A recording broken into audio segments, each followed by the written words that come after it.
Hola a todos, todas y todes. Bienvenidos a Radio Munay de la Casa de Cartón. En este podcast hablaremos sobre distintos temas que se han visto en esta pandemia. El primero está a cargo de Luciana Carrillo.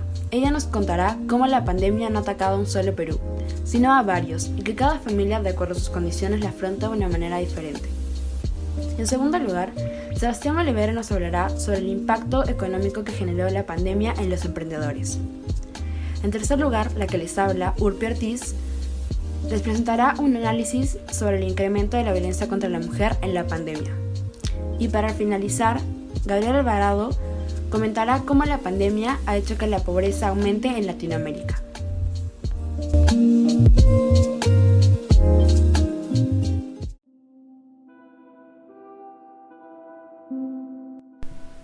Mientras más nos sumergimos en esta crisis sanitaria, tendemos a señalar como responsables del aumento de la curva de contagios a la población, que a simple vista puede parecer como irresponsable, ya que se le puede ver diariamente en las calles de Lima y de todo el Perú. Sin embargo, en muchos casos no tenemos conocimiento de lo que lleva a esas personas a tomar la decisión de salir del resguardo de sus hogares, por lo que automáticamente pensamos: ¿por qué no se quedan simplemente dentro de sus casas? ¿Por qué se exponen y a la vez nos exponen de esa manera? ¿Acaso no piensan en su familia? En efecto, aquellas personas salen porque piensan en su familia. Nadie quiere contagiarse ni contagiar a las personas que uno más quiere, pero en esta crisis muchos se ven forzados a sobrevivir, y no solo a vivir. Es evidente que quienes tienen la posibilidad de seguir trabajando desde casa y por ende reciben un sueldo, no están en las mismas condiciones para sobrellevar una situación de crisis como aquellas personas que se han quedado sin trabajo, o las que por su misma ocupación se ven obligadas a salir a las calles para ganarse el pan de cada día. Para estas últimas, el temor de contagiarse de COVID-19 ha quedado en segundo plano, ya que el hambre y la necesidad son en la actualidad su prioridad. Luego de que se puso fin al confinamiento obligatorio, se ha podido observar un aumento de la población en las calles de Lima, especialmente de vendedores ambulantes.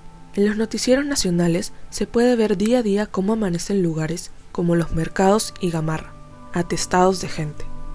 Y ante esta situación, es imposible que alguien no se pregunte: ¿qué hacen allí? ¿Por qué no permanecen tranquilos dentro de sus casas? Una vendedora ambulante responde lo siguiente: yo tengo 3 niños de 6, de 7 y de 9. Por eso es que yo salgo a la calle. Si no, ¿por qué voy a salir a la calle así? Porque ellos, el presidente, ganan su plata, pero nosotros nada, nos quieren encerrar. Sucede muchas veces que uno, en su desconocimiento, tiende a juzgar por lo que observa a primera vista, y por ende, saca conclusiones apresuradas. Esto último es justamente lo que sucede cuando muchas personas tildan de irresponsables, insensatos y poco empáticos a un sector de la población peruana que decide salir de su hogar para trabajar. Las razones que llevan a esas personas, que para muchos no cumplen correctamente con mantener una distancia social adecuada, son, en concreto, la necesidad y el hambre.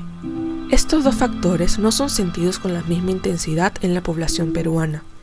Mientras unos tienen la posibilidad de comer cada día un almuerzo diferente y lleno de variedad de alimentos, otros, por el contrario, se ven en la obligación de cocinar en ollas comunitarias, en las cuales los alimentos que más sueles encontrar son el arroz, las mollejas y otras menudencias.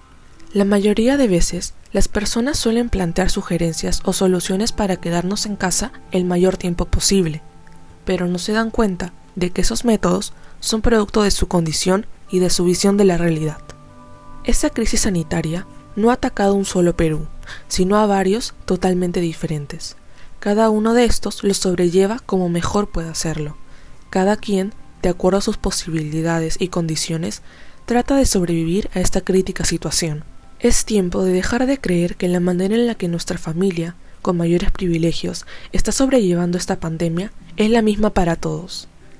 Paremos de juzgar y de señalar como culpables a los sectores más vulnerables de la población peruana. Es momento de pensar a tener presente que unos atraviesan esta situación como quien cruza un océano, algunos en barcos, otros en pequeñas lanchas, otros en flotadores y otros simplemente nadando.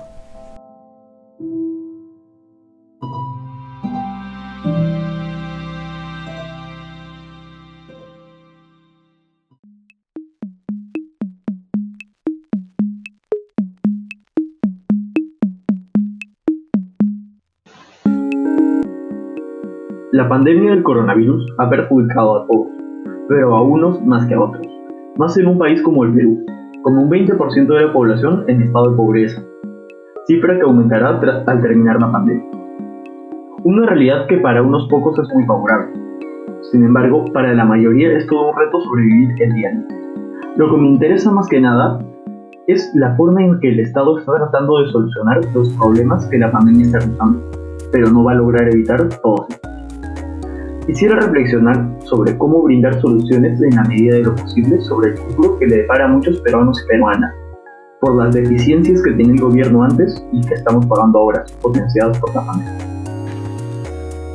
Pongámonos en una situación a futuro, digamos un año.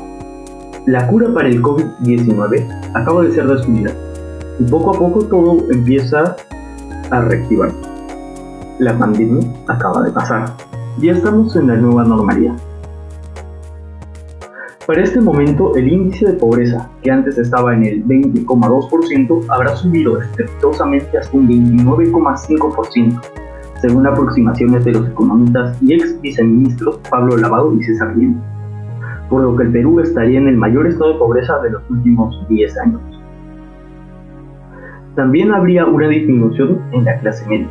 De ser un 40,7% pasará a ser un 34,2%, lo que hará que la cantidad de personas en este estado de pobreza sea en la tercera parte de la población, una cifra muy elevada que sin duda retrasará el desarrollo de nuestro país.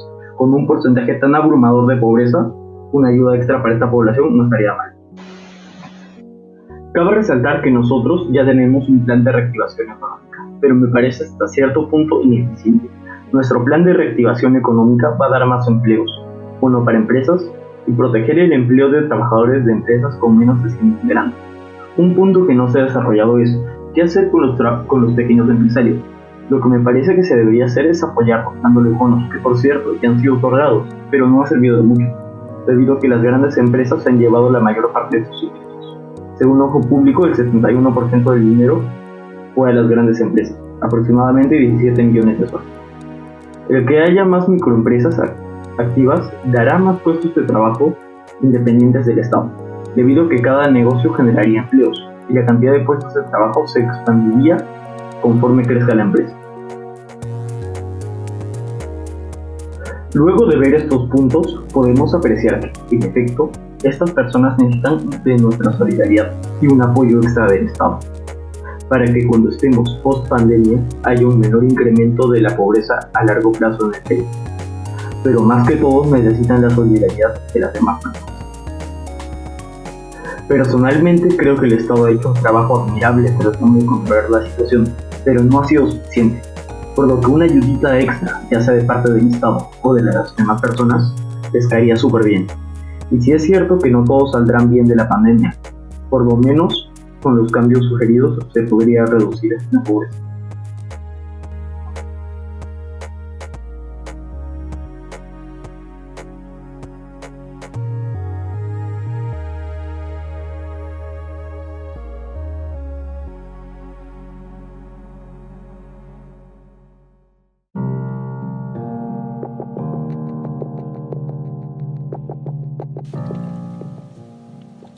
La violencia del género en el Perú es un problema y una realidad para muchas mujeres, niñas y adolescentes. En el 2019, el Estado contabilizó 166 feminicidios, 570 tentativas de feminicidio y casi 17.000 casos de violencia sexual contra mujeres de todas las edades. Cada año pareciera que las cifras suben y suben, las cosas se empeoran en vez de mejorar. Para el 2019, las estadísticas arrojaron que más de la mitad de abusos a niñas eran cometidos por miembros de su familia.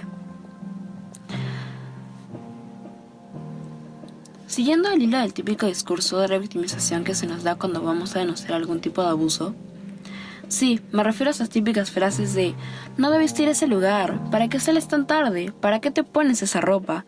Siguiendo este hilo, nosotras las mujeres estaríamos más seguras en casa, sin nadie que nos haga daño.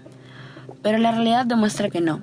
Demuestra que para muchas mujeres sigue siendo igual e incluso más peligroso quedarse en casa, ya que al quedarse en casa se quedan con su agresor. Esto podemos verlo en las cifras. En las primeras 8 semanas de confinamiento, el MIM registró 12 feminicidios, 226 violaciones, de las cuales de estas 132 fueron a menores de edad. Además, en los últimos 6 meses se registraron 2.457 mujeres desaparecidas. Todas ellas son víctimas a las que el aislamiento dejó confinadas y desprotegidas ante sus agresores. Con estos datos, el Estado pudo actuar y tomar medidas para proteger a las víctimas. La primera medida que se tomó fue la ampliación de la línea 100, para poder proporcionar una ayuda más inmediata. Asimismo, han implementado un protocolo de ayuda rápida, que es derivada de la comisaría más cercana para intervenir lo más rápido posible. Lo cierto es que se puede hacer más.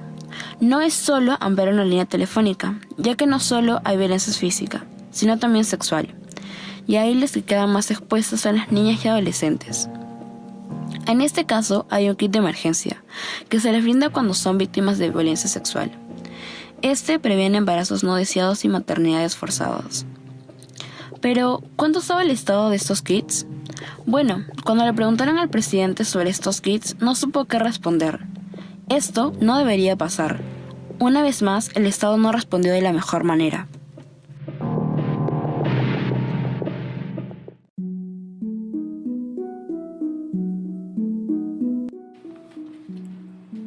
Hemos pasado 6 meses en una situación que no podría haber sido pronosticada por nadie de ninguna profesión, sea política, patológica o social. En el paradigma latinoamericano especialmente estamos en una situación crítica, debido a la falta de preparación para una pandemia de esta magnitud, el estado de los sistemas de salud y principalmente de la economía.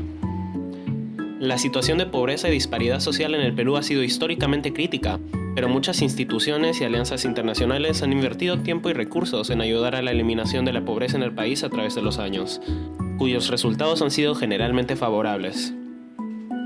Sin embargo, el progreso que se ha logrado durante ese tiempo está en riesgo. Actualmente Latinoamérica es el epicentro de la pandemia, con 3 millones de casos confirmados entre México, Brasil, Chile y Perú.